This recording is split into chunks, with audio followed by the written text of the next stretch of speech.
గుంటూరు జిల్లా ఎరకలపూడిలో ఒక అరుదైన వింత దూడ జన్మించింది. స్థానిక చందు సుబ్బారావు హనుమంతరావు స్మారక ఆయుర్వేద ఆశ్రయంలో పశువు ప్రసవ వేదనకు గురవగా పశు వైద్యులు 5 గంటల పాటు శ్రమించి ఆపరేషన్ ద్వారా ప్రసవం చేశారు. బయటకు తీసిన దూడకు 2 తలలు 8 కాళ్లు ఉండడం చూసి వైద్యులతో పాటు స్థానికులు ఆశ్చర్యపోయారు. పిండ అభివృద్ధిలో వచ్చే అసాధారణ మార్పుల వల్లే ఇలాంటివి జరుగుతాయని డాక్టర్లు తెలిపారు. ఈ వింత దూడను చూసేందుకు చుట్టుపక్కల గ్రామాల ప్రజలు పెద్ద సంఖ్యలో తరలివచ్చారు.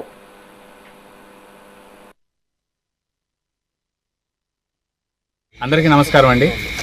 ఈరోజు మన తెనాలి మండలం ఎరకలపూడి గ్రామంలో చందు సుబ్బారావు గారికి చెందినటువంటి డైరీ ఫామ్లో మనకి గేదె ఏం లేకపోతుందని చెప్పి మధ్యాహ్నం పూట 3 గంటలకి మన కొలగలూరు పశువుల హాస్పిటల్కి ఫోన్ చేశారండి.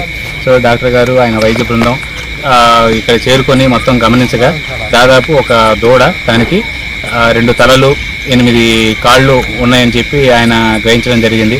4 గంటల నుంచి మనం ప్రయత్నిస్తే 10:30కి ఆ దూడ అనేటువంటిది బయటికి రావడం అనేది జరుగుతుంది.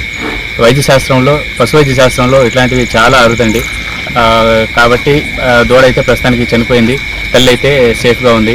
సో ఈ విధంగా రైతు సేవలో మా పశుసంవర్ధక శాఖ ఎప్పుడూ నిమగ్నమై ఉంటుందని చెప్పి మేము ప్రజలకు తెలియ